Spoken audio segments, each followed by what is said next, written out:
This video was published by mbkpinternational.com. In this video, we're just going to talk about if you're cutting at an angle, like if your cuts are off where it's not, for example, you cut 8 inches and one side here is like 7 inches and 7/8, and the other side is like 8 inches and 1/8. So it's basically an exaggeration. It's cutting like that. It's cutting at an angle. That'd be an exaggeration, so you can see what I'm talking about. So this video, we're going to talk about what it could be if those things are happening. The first thing I'm going to talk to you about is the laser light here. You've got this laser light here. You can see it here.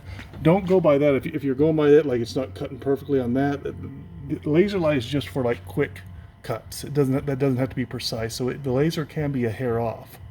It's not going to be a lot off, but it can be a hair off. So it's not going to be 100% perfect all the time on the laser. The laser is just for quick cuts. Keep that in mind. So the laser has nothing to do whether this cut's crooked or not. If you want to know if it's cutting crooked, you do a cut and you take a page out and you measure each side of this page to see if it's cutting at an angle. But before you do that, there's certain things that can happen that cause it. One thing I'm going to go over is doing a cut. Make sure you're getting the paper placed, because it's only going to cut as good as the paper is placed in here.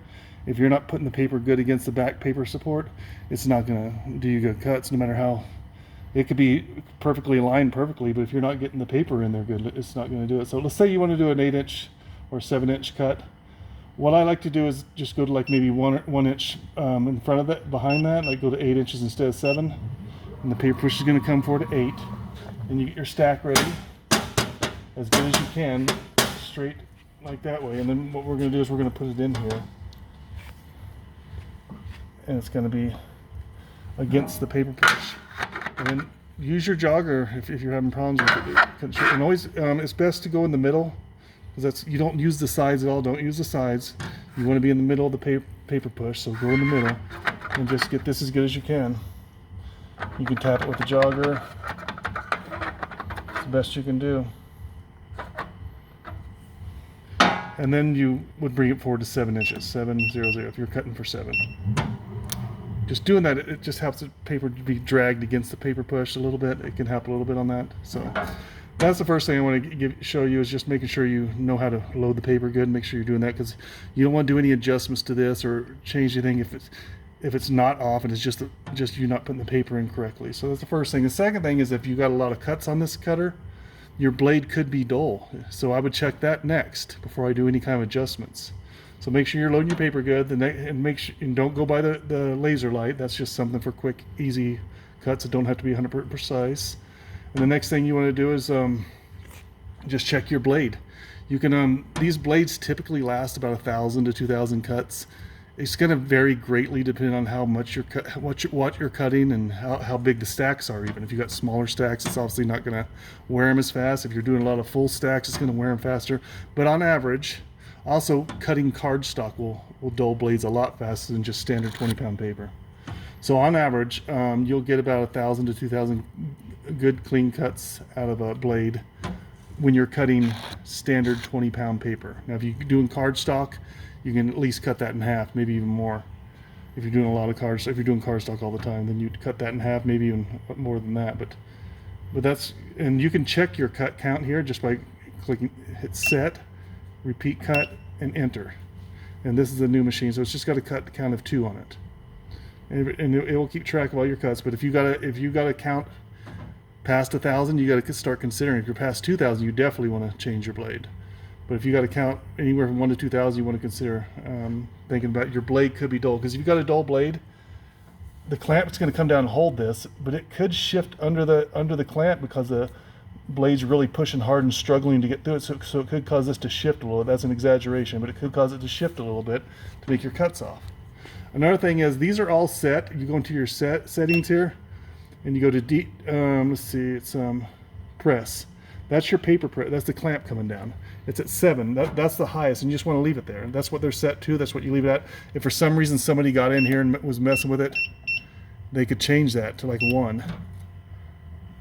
Or maybe you got to use this here. Yeah, you got to use this here. It looks like. See, it could be changed to 1 and enter. And now you go to it. It's got a press of 1. It's going to be a very weak clamp. It's not going to be a strong clamp on it, and it will shift under it. So you can check that. It should be on 7 because that's what we send them all at. That's as high as it goes, is 7.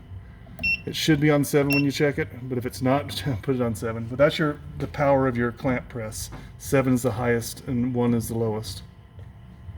And so we got checked at the clamp.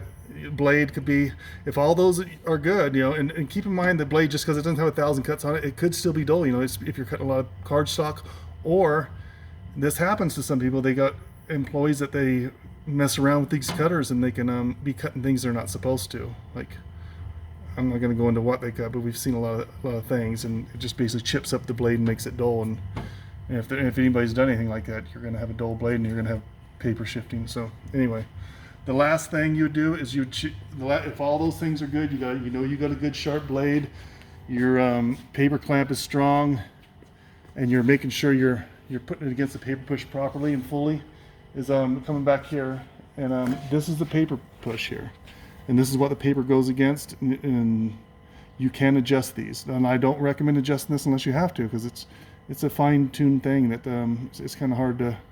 It's not hard to do. It just takes some patience sometimes, because very small amounts of adjustment to adjust any little thing. So we do have a video on that. I'm not going to do it in this video, but we do have a video on adjusting this. So that would be the last thing you want to check. But those are all the things that can cause these to be off on their cut angle at least.